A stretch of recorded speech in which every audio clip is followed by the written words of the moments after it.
Welcome back. Hit the like button, share, subscribe, turn up your notifications. Let's talk about Anton Daniels and yada, yada, yada, yada, yada, yada. Let's talk about these two gentlemen. So the podcast, hardly initiated. It's a good podcast to catch on to. Sometimes they get a bit too religious, but it's okay. Most of us are church people anyway. Um, but they had a good show that they put on yesterday with a debate with two gentlemen. Okay, I think hardly initiated. One person's name is Ryan, the other person, I forgot his name, but it's Ryan and there's the other guy. But anyway, they put on a debate with two gentlemen yesterday about what it means to be real men in today's world. Now, ladies, you need to learn this because there are actually real men in the world. You just need to know how to identify them. Okay, so but some of this conversation will help you learn how to identify them. And for the gentlemen, I would try my best to always connect it to result. This behavior will generate this kind of result. This behavior, I will always try my best. Okay, but it's an ongoing conversation. So in this debate, on one side, we have let me see here. On one side, we have Anton Daniels, a successful 40 plus married guy. I think he's been married for 20 years, for the longest, who advocates for men like his life depends on it. And on the other side, there's a guy called Minister Yada. Okay, he came to social media limelight not too long ago, but yep, a polygamist. He's a polygamist who gets accused of pandering to women left, right, and center. All right. And are you intrigued yet? Okay, wait for it. Trust me, it gets better. These two heavyweights, okay, followership, nice, okay, nice. They tackled four major questions that seemed simple at first, but they left YouTube yesterday in shambles.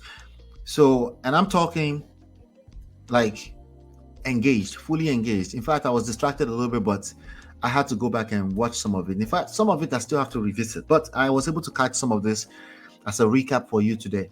Okay, the chat went crazy. So the first question they were asked is, should men be responsible for 100% of the bills in the household? Now, as I'm going through this story, please leave your own answer in the comments, okay?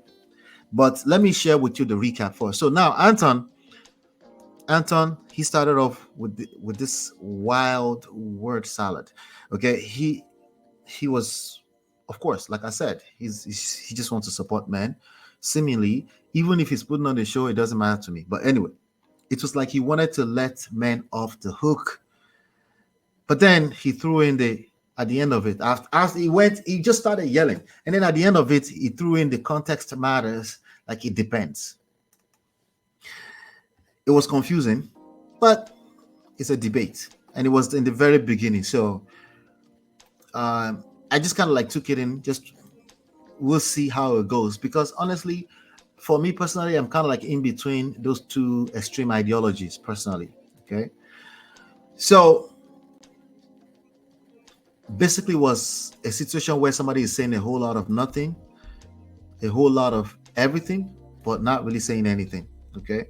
Now Yada on the other end, okay. Now Yada is the guy. Anton is the guy with the beards, and Yada is the guy with very little beards. Okay. All right. So now back to it. Yada, he didn't waste any time. His answer was straight up yes. Yes, a man should be responsible for 100% of the bills. And not only should men be responsible, but according to him, you better have at least $300,000 in your bank account before even thinking about marriage. $300,000. I mean, come on. I know the brothers are probably sweating right now already. Now, here's my take. I do think that men should be responsible for 100% of the bill. Should. The reality is that in most households, men are not responsible for 100% of the bills. Let's just keep it real, okay?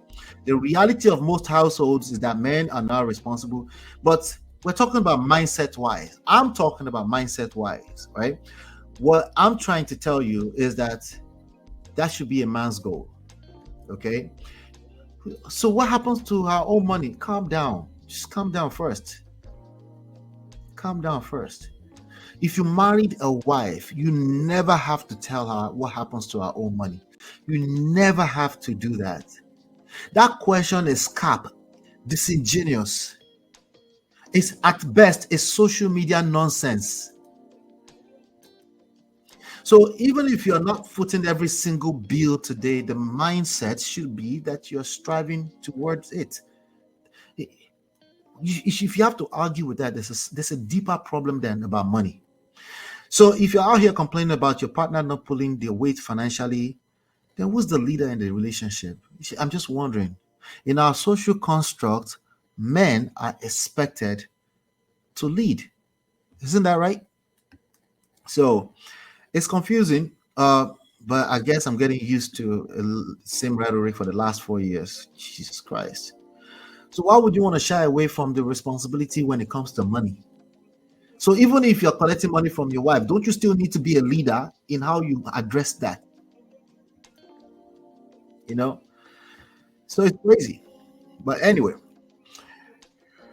I know you can't wait. I know you can't wait to engage this conversation, but I'll come to the chat in the session. I can hear in my spirit right now a feminist is saying, I don't need a leader. I need a partner. Please, Zukwa, Zuka Nuike. we know you are a superwoman, okay? But let me talk to the brothers for a second. Thank you, okay? All right. Please hit the like button, share, subscribe, turn up your notifications. The second question that was addressed is, are women less submissive these days? Anton, of course, he said yes without blinking. Meanwhile, Yada went with a more natural approach. He said what I would normally say, which is that women will naturally submit when they feel secure. I would add when they feel safe and secure, right? So now this one is tricky, but let's break it down. Are women less submissive? Yes, probably. But you know whose fault that is, right? Men, the men of our society. Get used to it. I'm gonna see. I never used to say it's your fault. Gentlemen, it's your fault. If you don't like it, hit the like button, share, subscribe. Okay? Yes, I said it. It's your fault. If you are failing to head in a way that makes your woman, your partner, feel safe, respected, valued, feelings. Yeah, but I respect her. No, she needs to feel it. If you're leading in a way that you can't even listen long enough for her to feel it, why would you expect her to submit to you? I don't understand. What kind of unrealistic expectations are that? Well, she's a wife, she's supposed to be a wife. You know why?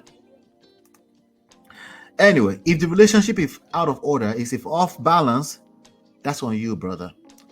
That's on you. No, except with one exception.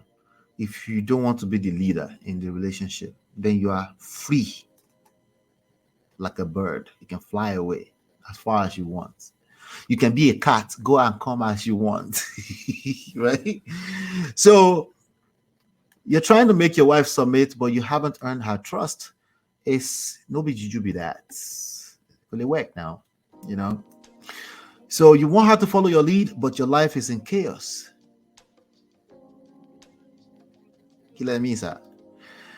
That's not going to work. Submission isn't a switch you can flip on. It's earned through emotional intelligence, strong leadership, and mutual respect. Don't forget that. Self-respect. Have some self-respect, gentlemen. Okay, that's all you really need, honestly. Because if you have self-respect, you will not dish anything that looked at disrespecting your woman's way. So instead of demanding trust, submission, respect, focus on the environment, the tone that you're setting in that relationship. That's the real game. Okay. Now moving on to the third question: should men be open to dating women with children? Anton said, absolutely not. I'm paraphrasing. Okay. He was adamant about it, like it was a crime to even think, to even fathom it. Like no. Dating someone with kids? No, no, no, no, no, no, no, no. Now, they asked him, they flipped it. They said, what about if he's a man? At that point, I think he was capping. And then he said, it's the same thing. I keep the same energy. Consistency? Yeah, right. Balance? Yeah, right. Nah, my guy was just performing, honestly, for the audience at that point. Yada, Yada had, of course, Yada is more open-minded with this kind of stuff. So he wasn't, but he went crazy when he heard it. Because one of the things that they asked, they said, what should the women and men that already have children, what should they do then? Anton said they should go back to the person they had kids with. They should go back. That's their husband and their wives. If there's multiple baby fathers, that's all your husbands. Shout out to Jim Jim. She posted a video of people with multiple baby fathers. She was shocked. I was like, hey, welcome to the real world. This is America. But anyway, Yada was not having it. He wasn't having it. In fact, he called it borderline devilish to even think that a person should stay in a toxic relationship just because they had a child with the person. He called it absurd. For me, I think it's a personal decision. Should you be open? Should keyword open? If you say open, keep an open mind. Always keep an open mind. Because life is not black and white. See, you go keep warning people with that close-mindedness. If you're close-minded and you think of life in terms of black and white, you go collect. It's no way around it. Why? Because you cannot put God in a box. It's literally just impossible. Okay. The right person might actually have kids. Okay. And that doesn't disqualify them. It might disqualify you if you don't know how to identify a feminine woman, a masculine woman, a masculine man, excuse me, who can actually take care of you. If you don't know how to identify because you saw they have kids, and then at least keep an open mind at the very minimum. And if that's not what you want, there's no rules against it. If you don't want somebody who have kids, but to come to the internet and be teaching a bunch of people that they should never do that, at best, it's a lame idea. Okay, he's not lame. Correcting myself, it's a lame idea. So people have passed. That's the honest truth. It's about whether you can handle it or whether that person aligns with your future or not. Don't let close-minded ideas. Don't let them trap you to achieving the greatness that's actually possible. So now the grand finale question was, is being 40 plus, single, and never been married a red flag? Some of you that have followed me, you know how I feel about this. You're probably thinking, Anton is definitely going to say yes. Surprise! No, he actually said no. I don't know if he was trying to trick us at that point, but he said no. I didn't see that coming personally, but Yada, as usual, was more nuanced in his response. It's not about surface level judgments. It's not about that at all. As for my opinion, if you're 40 plus and still single, never be married, have no kids, maybe there's a reason you haven't found the right person yet. That reason could be a red flag. This is only true if you've always wanted to be married. Disconnect everything I just said and destroy it if you've never wanted to be married. Maybe in recent time you decided maybe you wanted to settle down. Then disconnect all of that. Don't worry about it. Just focus on doing the work. So again, listen, if you're 40 plus, single, never been married, but you've always wanted to, it's not automatically a problem. But if you've wanted to get married all this time and somehow it hasn't happened, that's worth exploring with a coach and a counselor. Maybe there's something in your approach, maybe your mindset, maybe emotional baggage holding you back. For your own good. We've all got red flags, okay? If it's not that deep, okay? We've all got red flags.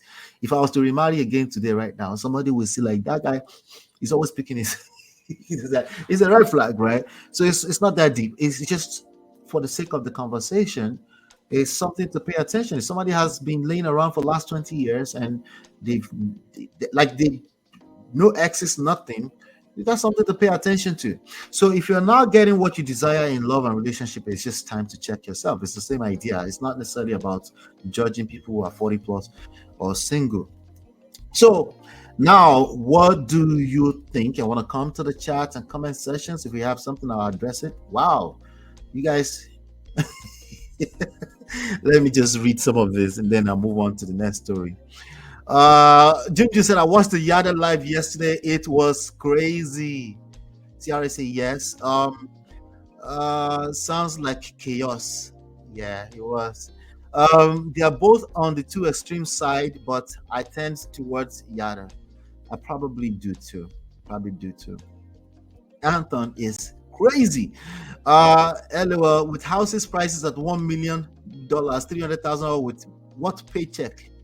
You see, Yada was crazy too, asking men to have $300,000. But he's definitely the side. But I think it was more so using as more of a symbolic thing. Like it wasn't like saying you must have, just be responsible. That's what it's, as a man, it's your responsibility to be responsible for whatever the outcome of that family is.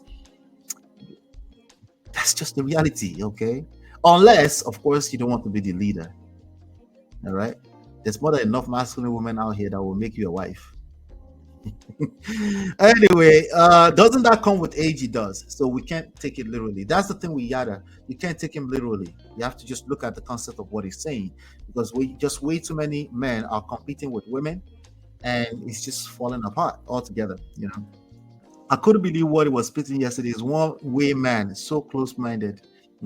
Anyway, let me know what your thoughts are about those 4 questions. I want to know what your thoughts are about them, so we can address them. Without any further ado, we're just going to move on to the next agenda today. Let me see what we have going on here. What do we have?